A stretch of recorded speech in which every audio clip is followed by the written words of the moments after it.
বিএনপির vice chairman Tarique Rahman বলেছেন, প্রয়োজনে বিএনপি ছাড়ব, তবু জামায়াতকে নয়। জামায়াতের সঙ্গে ধানের শীষের নির্বাচন করাটা ভুল ছিল, এমনটি বলেছেন জাতীয় ঐক্যফ্রন্টের আহ্বায়ক ডক্টর কামাল হোসেন। জোটের অন্য নেতারাও বলছেন, জোটের স্বার্থেই বিএনপিকে জামাত ছাড়তে হবে। বিভিন্ন সময় গণমাধ্যমে ঐক্যফ্রন্টের নেতারা বলেছেন যে ঐক্যফ্রন্টে জামাত নেই। এই ঐক্যফ্রন্টের মূল শরিক বিএনপির সাথে ঐক্য হয়েছিল একটি শর্তে। শর্তটি ছিল ঐক্যফ্রন্টে জামায়াত ইসলাম থাকবে না। তবে নির্বাচন চলাকালীন জামায়াত ইস্যুটি ঐক্যফ্রন্টের ইমেজ অ্যাম্বাসেডর ডক্টর কামাল কিংবা কাদের সিদ্দিকীরা কৌশলে এড়িয়ে গেছেন। উনাদেরকে না জানিয়ে জামায়াত ইস্যুতে বিএনপি ডক্টর কামালদেরকে ব্ল্যাকমেইল করেছে, এমনটি কোনোভাবেই মনে হয় না। কৌশল বলছি এই জন্যে যে ডক্টর কামালরা ভেবেছিলেন যদি জামায়াতকে সাথে রেখে ভোটের রাজনীতিতে সুবিধা পাওয়া যায় তাতে খারাপ কি। নির্বাচনের পরে ঐক্যফ্রন্টের রুমের কোনো এক কোনায় কার্পেটের নিচে জামায়াতকে লুকিয়ে রাখা যাবে। যদি চাপাচাপির পরিমাণ বেড়ে যায়, জামায়াতের নতুন নেতৃত্বকে কিভাবে ৭১-এর দায় থেকে বাঁচানো যায় সেটি তখন ভাবা যাবে। ফলে জামায়াতকে ধানের শীষ প্রতীক বরাদ্দ দেয়ায় ঘটনাটি ডক্টর কামালেরা জানতেন না, সেটি একেবারেই সত্য মনে হয় না। আমাদের মনে রাখতে হবে যে ঐক্যফ্রন্টটি গঠিত হয়েছে অসহায় ও নেতৃত্বাধীন বিএনপির বিপন্ন হওয়া থেকে রক্ষা করার জন্য। দলটির মহাসচিব মির্জা ফখরুল ইসলাম আলমগীর ঐক্যফ্রন্ট গঠন করা ডক্টর কামালের কাছে গিয়েছিলেন। ডক্টর কামাল কিন্তু বিএনপির কাছে আসেনি। কথিত আপসহীনার দলের শেষমেশ নির্বাচনের আশার লজ্জা ঢাকতে ডক্টর কামালদের দ্বারস্থ হওয়া ছাড়া বিকল্প ছিল না। ফলে ডক্টর কামালদের না জানিয়ে ঐক্যফ্রন্টের সমর্থনে জামায়াত নির্বাচনে ২২টি আসনে প্রতিযোগিতা করেছে, সেটি বিশ্বাস করার কোনো কারণ নেই। নির্বাচন শেষ, সামনে ৫ বছর আওয়ামী লীগ ক্ষমতায় থাকবে, এটি বেশ লম্বা সময়। অনেক কিছু পরিবর্তন, বিকাশ ও রূপান্তর ঘটবে, এটি নতুন প্রেক্ষাপট।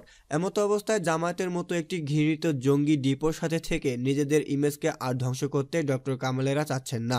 এর ওপর আবার দেশ বিদেশে জামায়াতের আদর্শিক রাজনীতির পরিষ্কারভাবে বললে জঙ্গিবাদী রাজনীতির বাজার খুবই নিম্নমুখী।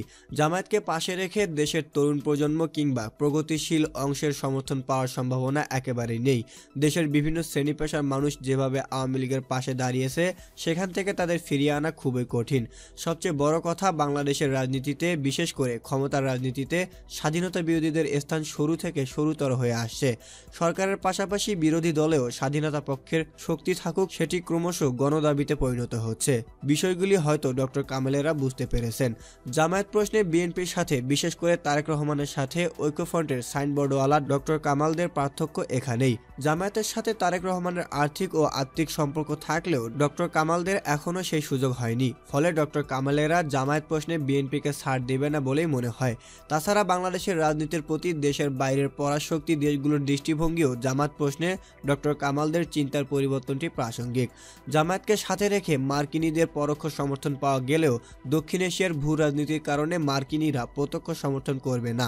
ইউরোপিয়ান ইউনিয়ন নামক নাপিতের বাক্সটি বায়বীয় মানবাধিকার ও সুশাসন নিয়ে চেঁচামেচি করলেও জামায়াত প্রশ্নে স্বয়ংক্রিয়ভাবে চেঁচামেচি কমিয়ে আনবে। বাংলাদেশের অর্থনীতিতে বড় ভূমিকা পালনকারী সৌদি আরবও জামায়াত প্রশ্নে একই ভূমিকায় থাকার কথা, কারণ জামায়াত জঙ্গি সংগঠন মুসলিম ব্রাদারহুডের ব্রাদার সংগঠন। সৌদি আরব মুসলিম ব্রাদারহুডকে জঙ্গি সংগঠন হিসেবেই স্বীকৃতি দেয়। জামায়াতকে ভারতেও মুসলিম ব্রাদারহুডের মতো জঙ্গি সংগঠন হিসেবেই জ্ঞান করে। জামায়াত দীর্ঘ চেষ্টা করেও ভারতের নেতৃত্বের কাছে ভিড়তে পারেনি। এমনও শোনা গিয়েছিল যে জামায়াত নেতা ব্যারিস্টার আব্দুল রাজ্জাকের ভারতীয় ভিসার দরখাস্ত ঢাকাস্থ ভারতের দূতাবাসে কয়েক বছর ধরে পড়ে থাকলেও তাতে তাকে ভিসা দেওয়া হয়নি। ঘটনাটি এই জন্যই বলেছি যে জামায়াতের মতো জঙ্গি বান্ধব সংগঠনের প্রতি ভারতের মূল্যায়ন কি তা বোঝানোর জন্য। উপরে উল্লেখিত বিষয়গুলি বিবেচনায় নিয়ে ডক্টর কামালেরা জামায়াত থেকে ১০০ হাত দূরে থাকতে চাচ্ছে। ঐক্যফ্রন্টের অন্যান্য নেতাদের বক্তব্য একই লাইনে বিদ্যমান। ডাক্তার জাফরুল্লাহ চৌধুরী প্রায় শুরু থেকেই প্রত্যক্ষ কিংবা পরোক্ষ কোনো সম্পর্কই জামায়াতের সাথে রাখতে নারাজ। জেএসডিও একই অবস্থানে। ঐক্যফ্রন্ট রাখতে হলে বিএনপিকে জামায়াত ছাড়তে হবে, এমন একটি অবস্থান বিএনপি ছাড়া ঐক্যফ্রন্টের বাকি সদস্যদের রয়েছে। কেবল ঐক্যফ্রন্টই কি জামায়াত ছাড়ার বিষয়ে বিএনপিকে চাপ দিচ্ছে? বিএনপির অভ্যন্তরীণ কাঠামোতে জামায়াত মুক্ত বিএনপি হোক, সেই আকাঙ্ক্ষাটি কি একেবারেই নেই? চলুন এই প্রশ্নগুলির বাস্তব উত্তর খুঁজি। বিএনপি যখন জামায়াতকে সাথে নিয়ে ৪ দলীয় জোট গঠন করে, ঠিক তখন থেকেই দলটির ভিতরে মুক্তিযুদ্ধের পক্ষের শক্তিটি নড়ে চড়ে বসে। ২০০১ সাল থেকে ২০০৬ সাল পর্যন্ত বিএনপির শাসনামলে অনেকেই প্রকাশ্যে ক্ষোভ দেখায়। বিকল্প ধারার প্রধান বদরুদ্দোজা চৌধুরী ও এলডিপির প্রধান কর্নেল অলি আহমেদ তাদের মধ্যে অন্যতম। 1991 সালে বিএনপি যখন ক্ষমতায় আসে তখন বদরুদ্দোজা ছিলেন বিএনপির দ্বিতীয় ক্ষমতাধর ব্যক্তি। তখন বিএনপি ও আওয়ামী লীগ মিলেই জামায়াতে ইসলামকে রাজনীতিতে নিষিদ্ধ করার আলোচনা সংসদে হয়েছিল। জামায়াত নিষিদ্ধের প্রশ্নে গুরুত্বপূর্ণ ভূমিকা রেখেছিলেন বদরুদ্দোজা। 4 দলীয় জোট সরকার গঠন করার সময় জামায়াত ডাক্তার চৌধুরীর সেই ভূমিকার প্রতিশোধ নিয়েছেন বলেই আমি মনে করি। জামায়াত কৌশলে বদরুদ্দোজাকে রাষ্ট্রপতির পদ থেকে সরিয়ে দিতে ভূমিকা রাখে। কর্নেল অলি আহমেদও সেই সময়ে তারেক রহমানের সাথে জামায়াতের গভীর সম্পর্কের সমালোচনায় সরব ছিলেন। ডাক্তার চৌধুরী ও কর্নেল অলির নেতৃত্বে বিএনপির ভিতরে মুক্তিযোদ্ধাদের অংশটি একটি বড় ধরনের স্নায়ুযুদ্ধে লিপ্ত হয়। সেই সময়ে বিএনপির মহাসচিব মান্নান ভূঁইয়া নিজের অবস্থান কঠোরভাবে গোপন রাখলেও সামরিক সমর্থিত তত্ত্বাবধায়ক সরকারের সময় প্রকাশ করেন। এমনকি বিএনপির মহাসচিব মান্নান ভূঁইয়া মারা যাওয়ার পরেও বিএনপির অভ্যন্তরে জামায়াত প্রভাবিত বিএনপি ও 71 প্রভাবিত বিএনপির স্নায়ুযুদ্ধ লক্ষ্য করা যায়। মুক্তিযোদ্ধা তরিকুল ইসলাম জামায়াত নেতৃত্বের সাথে খাপ খাইয়ে চলতে অসুবিধা হওয়ায় মাত্র সপ্তাহ দুয়েক বিএনপির ভারপ্রাপ্ত মহাসচিবের দায়িত্ব পালন করেই ইস্তফা দিতে বাধ্য হয়েছিলেন। অথচ এই তরিকুল ইসলাম 1980 সালের দিকে নব্য বিএনপির ভারপ্রাপ্ত চেয়ারম্যানদের দায়িত্ব পালন করেন।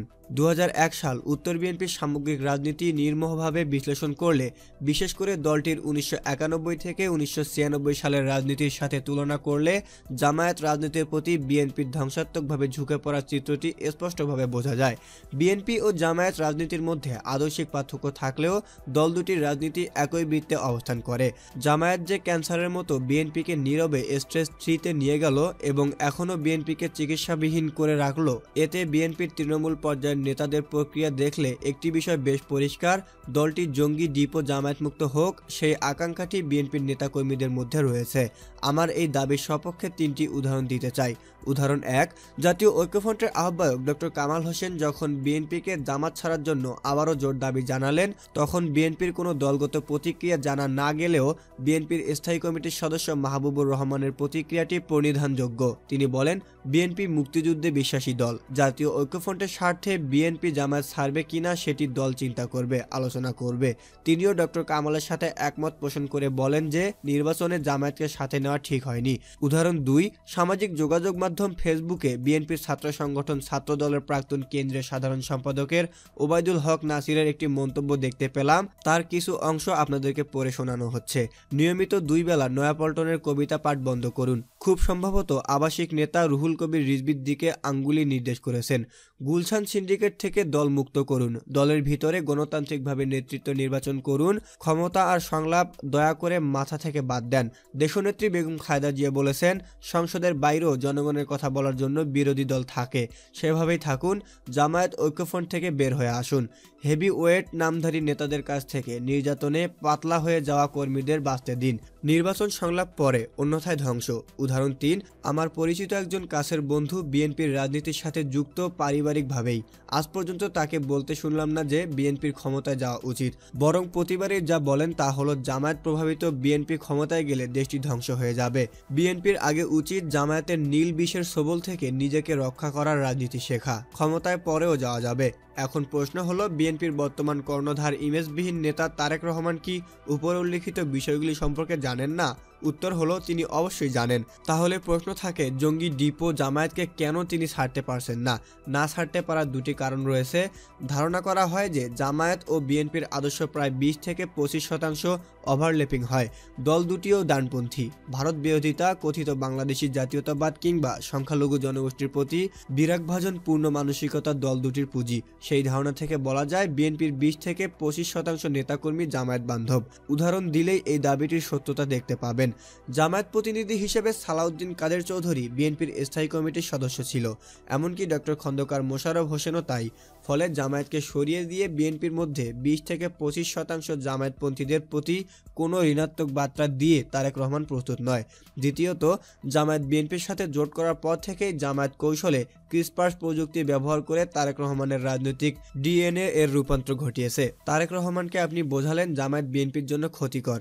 ডিএনএ পরিবর্তনের প্রভাবে তিনি ক্ষতিকর শব্দটির জায়গায় অপরিহার্য শুনতে পাবেন। তারেক রহমান পুরোপুরি জামাত শিবিরের কবজায়। লন্ডনে রাজকীয় যাপিত জীবনের পুরো খরচা দিয়ে যে জামায়াত ফান্ড থেকে আসে তা সহজেই অনুমেয়।